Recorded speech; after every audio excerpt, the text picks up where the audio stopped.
तपाईलाई आफूले लाइरहेको जुत्ता भन्दा छेउको अर्कोले लाएको जुत्ता राम्रो लाग्ने उमेर हो यो। आफूले कोरेको कपाल भन्दा अर्काले कोरेको कपाल बढी मिलेको जस्तो लाग्ने उमेर हो यो। सो त्यही भएर मैले भन्ने गर्छु तपाईहरुको उमेरको लागि साथी, कि कसैले पैसा माग्यो भने यदि तपाईसँग छ भने दिनुस्। कसैले पैसा माग्यो भने तपाईसँग छ भने दिनुस्। किन भन्दाखेरि आज पैसा छैन त भोलि फेरि आउँछ, त्यस्तै पैसा आउँछ। कसैले तपाईसँग आइडिया माग्यो भने पनि दिनुस्। किन भन्दाखेरि यस्तो आइडिया तपाईको जीवनमा फेरि फेरि आउन सक्छ।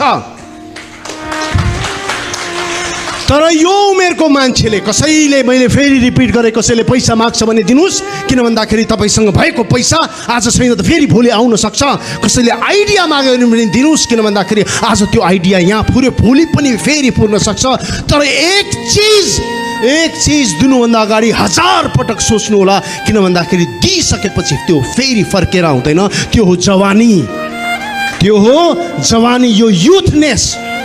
सो जवानीलाई कहाँ लगानी गर्ने, it is very important. I say it in English, it is very important to find out where you invest your youth my friend. Yes